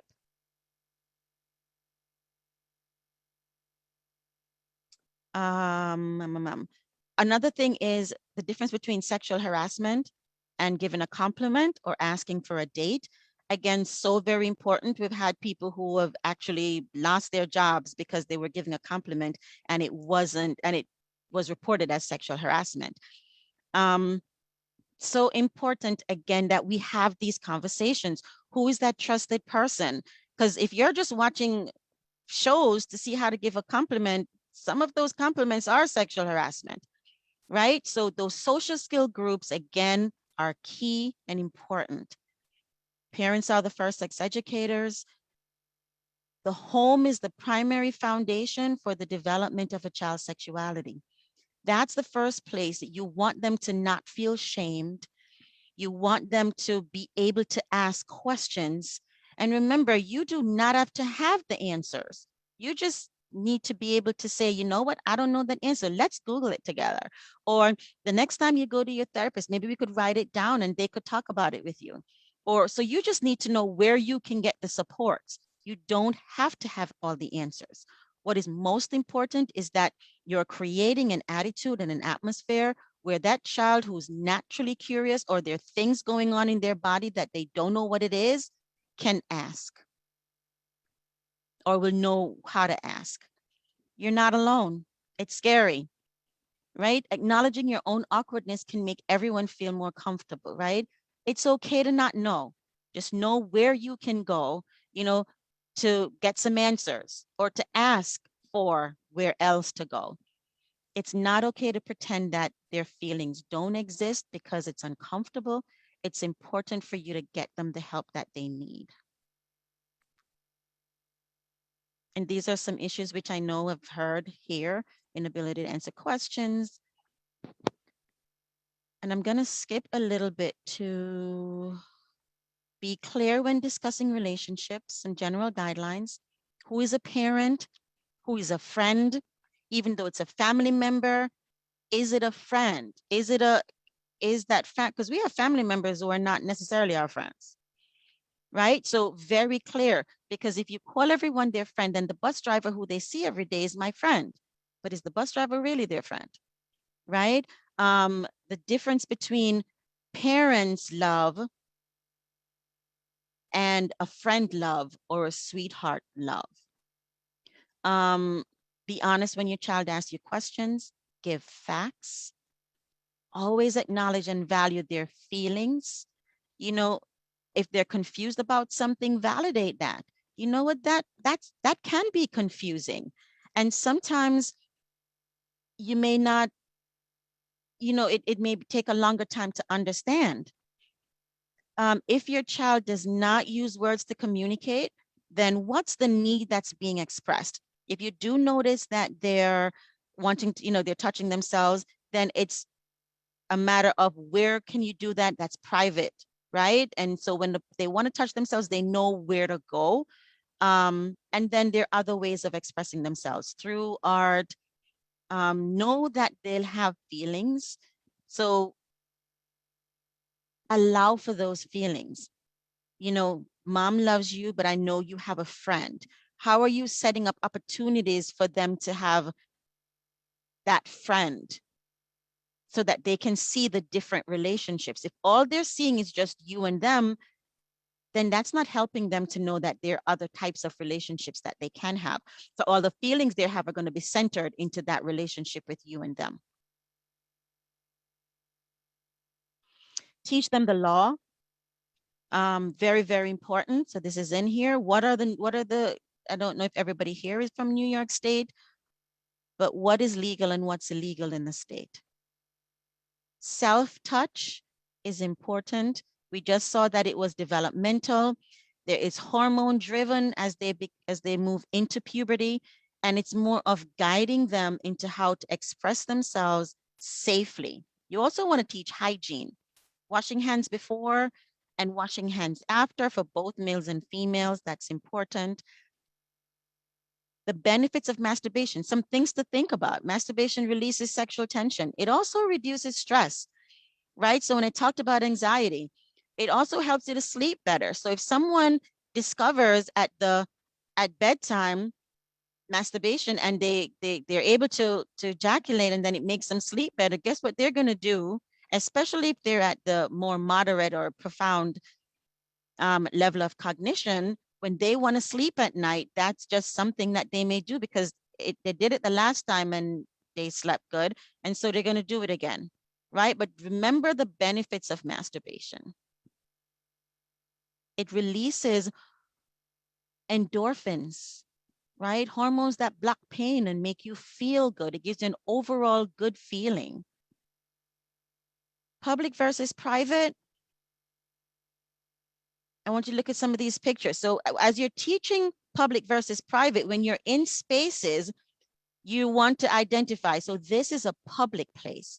So this is not a place that you would want to do whatever they use it as, me time, or right. So this is a public place. When you're in a private space, you can say this is your room is a private space. And anywhere you go, use actual pictures. When you're in particular locations, say what it is so they don't have to try to figure it out, because after a while they will, right? So what kind of place is this? it's a public place, right? So that's the reinforcement. That's the daily reinforcement. Here's another thing that you can do, you can use, which is things that friends do, or if you're going to still do private and public, you can write this in private spaces. So it's public is going to be too broad, and just put what they are. Because it's visual. So remember, again, for people, children with IDD, you need something visual. This is something that can help them with what friends do. So treat each other with respect. What is that for you? Right? So nothing in here says friends hit each other. Nothing in here says friends take advantage of each other, but it's concrete, it's visual. It's going to be easier for that child on the autism spectrum, for example, to remember, especially if it's something that they can have in their rooms.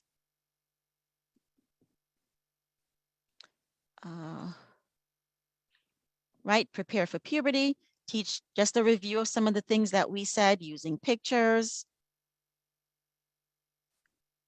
Studies have shown that people with IDD, young people, adults, are lonely. And loneliness, we see this a lot in the adult population because they never learned the skills of how to have a conversation, of how to have a friend. And loneliness loneliness reduces the lifespan. Loneliness affects the body physically. The effect of loneliness on the body is the same as smoking 3 packs of cigarette a day. So from now, you want that foundation of, before it even gets to a relationship, that it's a friendship. And how do you have friends? I have patients who have been in relationships for 3 years, 4 years. They're committed to each other and have not had sexual intercourse. They've had intimacy, but not sexual intercourse. So the focus is not on intercourse, but meeting the need for intimacy and affection. Understanding that, again, there's romance and intimacy. So I want you to think about this when you think about a sex education, or you think about somebody talking, that you wanted the difference between sex, affection, romance, intimacy. They're not all the same things. And often your loved one is looking for affection, they're looking for intimacy, they're looking for romance, and may not actually even want sex. It may come and you want to prepare them for it, but the focus often is that affection, that need to love and be loved by someone other than a parent. Some more, just reviewing again guidelines: normalize the discussion of sexuality by looking for opportunities. Making it taboo encourages secrecy and it increases vulnerability. If you're not comfortable, who is the family member who is comfortable? Who is the service person who they can turn to have this conversation?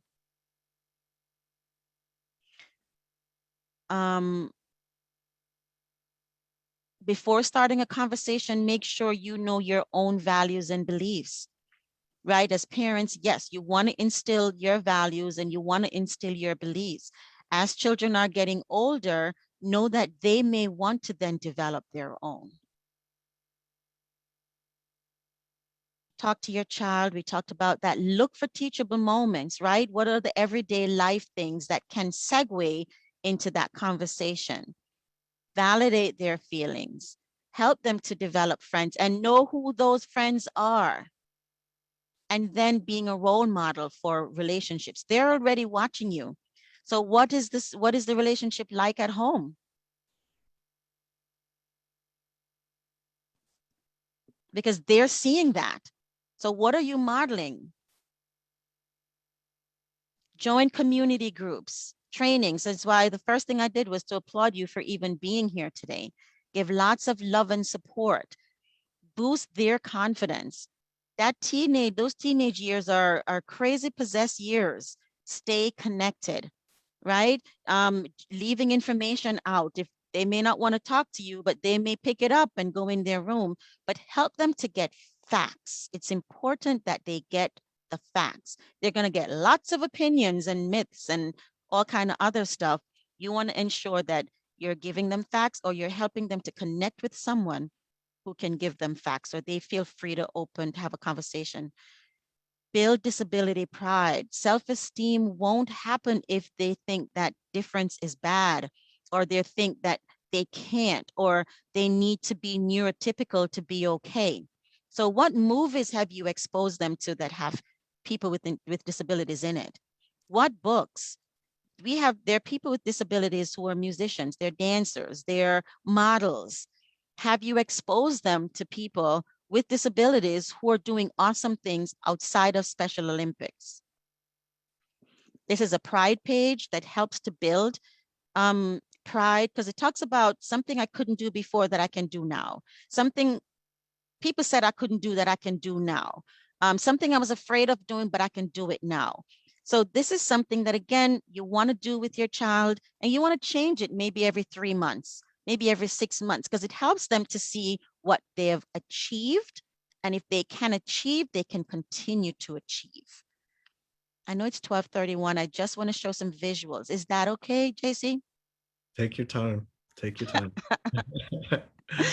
Here are some movies, right? We know about Nemo, and it's going to be in the PowerPoint. You can always look them up. Some of them are books, and once you look at some, they can then lead you to others. Some films, so I gave you some list of films that have people with disabilities in them. Some, the actors don't have a disability, they're acting as if they have a disability. So there's some popular ones that you won't see on here, because the whole idea is to represent disability in a positive way. Not as a joke or as of just fun.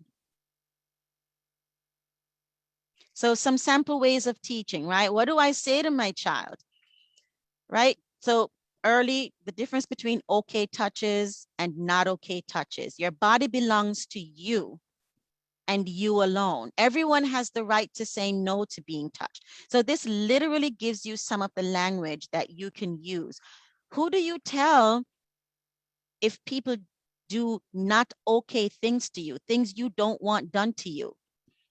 Right? It's the language that you're using, again, is concrete things. If someone touches you and they don't ask you first, children should not be touching anyone's genitals, right? And that's not okay. If someone asks you to touch their genitals, you need to tell an adult. And it shouldn't just be an adult, it should be identified adults. You need to tell grandma, you need to tell Auntie Sue, you need to, so not just an adult, but they should have names of who they can tell. And I have that for, again, 4 to 6 years. Again, the language, secrets should never hurt, right? And it goes through 7 to 12 years. These are some things you can take to your therapist. You can take to different places. I want these topics taught. How to say no. Who is a friend? Difference is cool. So things that you can take with you to even your pediatrician. These are things I want my child to know. Do you know of anywhere? Your care coordinator, right? Where can hear, and crushes is right in there. So is flirting, right? Topics that you, again, you can look up yourself, or you can say, I want to have these topics discussed with my child, right? Here are some more topics. This is from the American Academy of Pediatrics and National Information Center for Children and Youth with Disabilities. And I highlighted some areas. So again, lots of places to start to have the discussion, to decide what you want them to talk about. My body's my body and it belongs to me. Having a safety network. Private parts are parts covered by my bathing suit. So again, these are things that you can directly use with your children. Circle of friends, right? Who goes where? And there's another one that here's an awesome one. Who do I kiss? Who do I hug? So even the visual to the right, you can write in the names, or you can make it bigger where you can put the picture of the person, right? Or for mommy, I kiss on the cheek. For somebody else, my sweetheart, I kiss on the lips. But you can differentiate it this way. This is concrete, it's visual, it can be put up somewhere, it can be reviewed every day or every so often. Here's one about boundaries. What do you talk about with a family member? You can change any of the wording at the top. So my boo, somebody I want to date. Here you can put in a crush, right? You can put anything up in the top that's gonna, but it helps again with boundaries, with what is something I talk about, what is something I do, and how do I show affection or intimacy with that person. 5 ways to describe a friend. Asking your child, what do you want from a friend? I want someone who's nice to me. I want somebody who will text me. And the suggestion is just 5 things, and let them come up as much as possible with those 5 things. If it's a child who doesn't use words to communicate, you can ask, and if they can, indicate, yes, I like that one, then you write it down for them and help them to get a visual representation of it. Also, if they're seeing a speech therapist, you may want to get help with the speech therapist about the words or the sign words or visuals. Here's a social story on public and private that you absolutely could use. Here's one on menstruation, right? Visual, and it's another visual schedule. So these are things you can take to that speech therapist. You can take to your psychotherapist. So I wanted you to have, here's some books that's great. Some other books. And websites. These are all websites. There's one for boys, Healthy Bodies. Naked Brain Inc. is a podcast by a young woman with on the autism spectrum. Real Talk provide a toolkit, and it has visuals. It's free. I love free. The researchautism.org. When you click on it, it's done by a young woman with autism spectrum disorder and another person. You go to the self-advocate link and they have all these topics. So your teen, you can go through them, and you can also look, and they can go on it by themselves and then may ask you questions afterwards.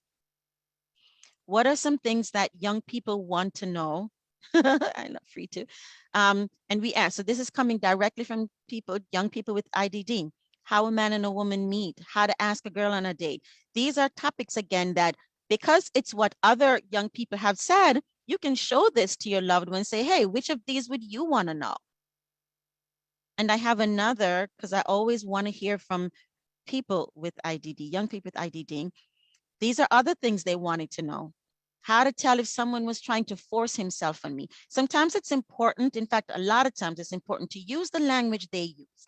If the language is, if it's incorrect or it's slang, you use the slang word and then teach them another word, right? Don't just tell them the slang word is bad, so you're adding to their knowledge. Because with their friends, they may use the slang word, but at least you know that they know the correct word for it.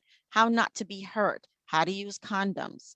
Again, things that young people with IDD wish they knew. Sexual health, right? Testing for testicular cancer. And then this is a poem that was written by Dave Hinsberger, who is a great advocate, and it talks about the courage of falling in love, that we want our children to fall in love, and talking about the barriers, right? Can I fall in love? Yes, but it will take courage. Courage because people will punish you. Systems will separate you. Society will laugh at you. Courage because churches may not marry you. Laws may not allow you. Families may abandon you. Courage because love does not grow easily in your world. Love upsets the delicate balance between us and you. Courage because love makes us angry. Love makes us frightened when we see it. And love makes us see you differently. For many people with IDD, falling in love, being in love, loving, it often takes courage because of all the challenges that come with it. And as parents, you have that awesome opportunity to break some of those barriers. And it starts with this training, right? Here are some resources. The Flash curriculum is free. It has visuals as well. Circles curriculum, there is an app that Leslie Walker Hirsch just created. I think it was last year before. Your local Planned Parenthood will have different information.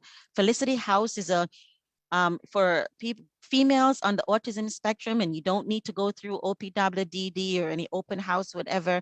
An awesome, awesome place for social development. Teaching sexual health, again, that is free. website, Handmade Love and Fingertips. It does have a cost, but it teaches masturbation.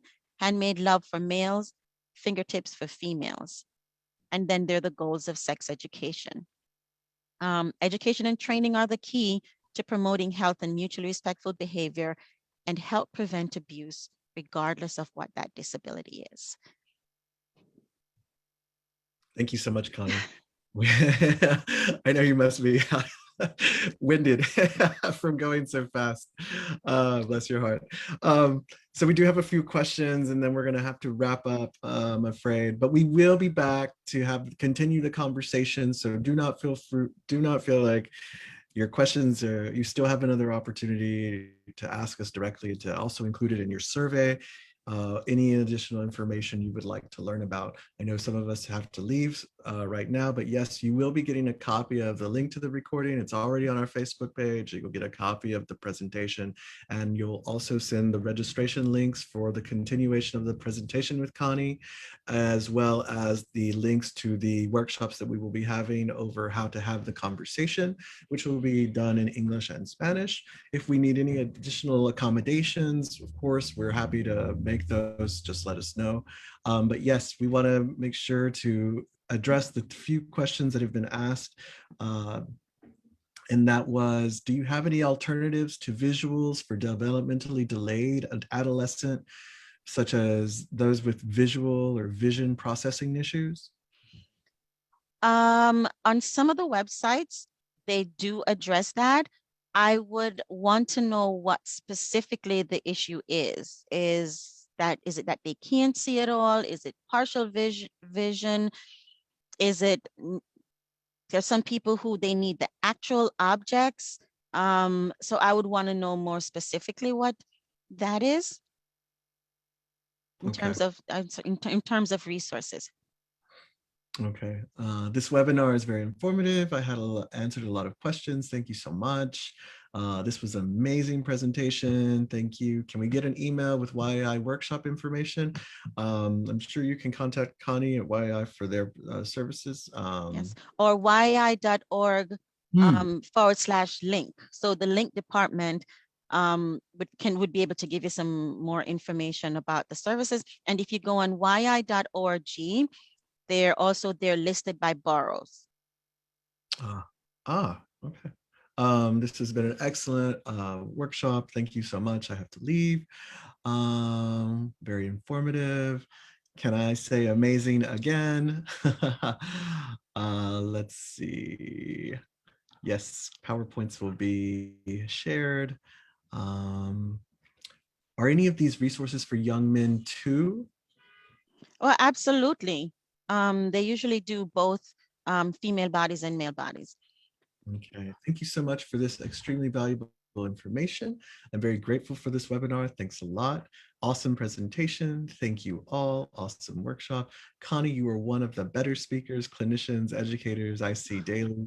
You truly know your stuff, and I also feel your passion for these populations. Brava. Keep up the good work. Thank you.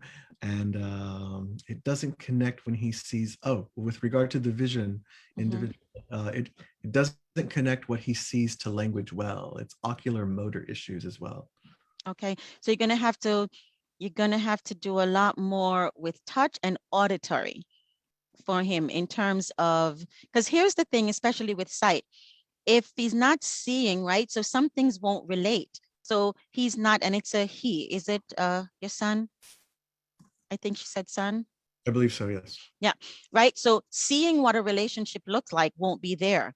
It's going to need to be a description of. And if he's verbal, then I would ask him, right? What are some questions that you have? Remember what I said, sometimes we go in with all this information, but get from them first. What questions do you have? So you want to open that opportunity to ask questions, and no question is wrong or off. I think even the body, in terms of their bodies, touching their bodies, and things will change. You know, in terms of puberty, I'm not sure how old he is, but touching the different parts of his body, saying that, you know, hair will grow there, there's certain places to touch it so he can be aware of it. 12. So, you know, so finding on his body where those changes are, and then expressing what he feels. What do you want to know about? Because chances are he's heard it, and there are things that he's felt in his body, and then there are things that he will have heard. So I would want to know what questions he has, because he wouldn't be seeing a relationship if he can't see. And there's some things he may not see to know the difference. So I would really ask him, and more so build that opportunity to ask questions and to talk about changes in his body and what it means.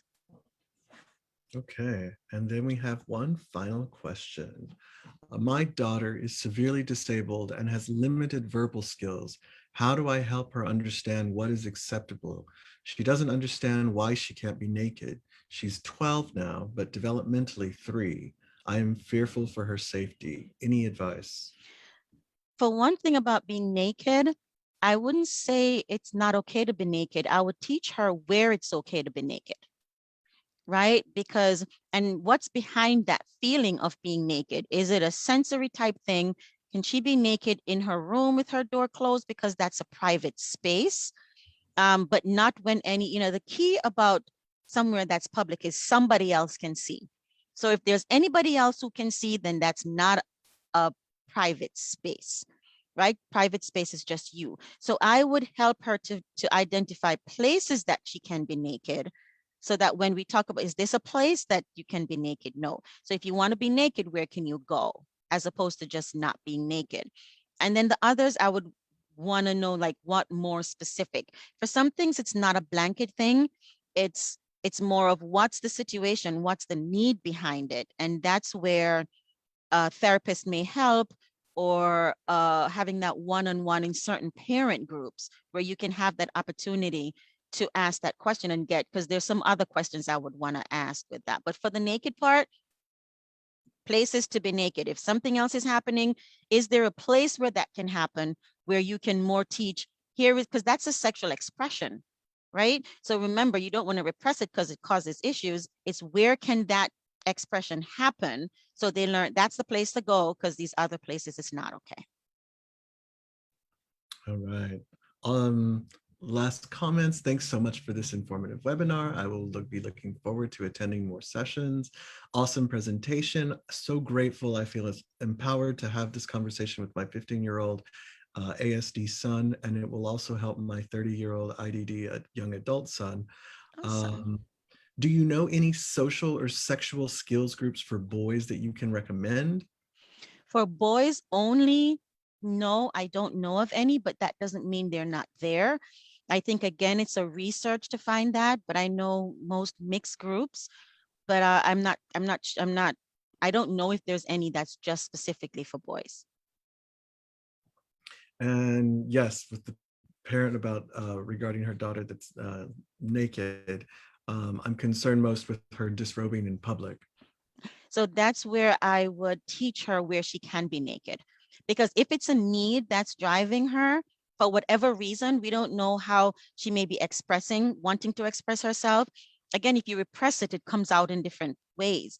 So can you teach her where she can disrobe, where she can be naked other than the bathroom, maybe in her room? There's a place that she can be naked. So when she has that need, she can go there and be naked. And maybe that may lead to masturbation or touching or self-exploration, but that place where she can be, because if there isn't anywhere that she can be and she has the need, she's still going to wanna, right? So maybe try that one first in teaching her where she can actually be naked and be safe. All right. Well, thank you so much, everybody, for attending. We're so grateful for you being here today. We hope we've answered more questions than not. And if you have additional questions, please, please, please join us on the 24th of this month. Same time, 10:30, it will be via Zoom. Also, we encourage you to come to our Start the Conversation. And if you have follow-up questions for that Connie can address, I'm sure we can also help you there. So thank you so much. You will see the survey when you click off of this presentation. I'll also go ahead and do a poll. If you don't have any text, short text message answers or suggestions, then please, you can take the poll. If you do want to tell us more about it, what you thought today, please leave it in the chat. And you'll also have the opportunity on the survey. So with that, I bid you all a great day. We will see you soon. And yes, oh, and happy Pride Month to everybody. Yay.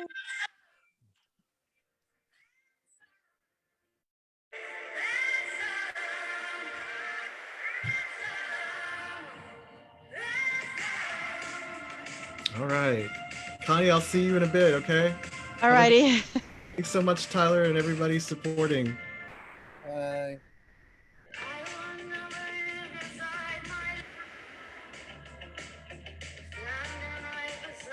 I'm going to stay on, everybody, in case you want to fill out the poll or have any additional questions for Synergia. I'll be here for 3 minutes or so. But yes, please feel free to ask.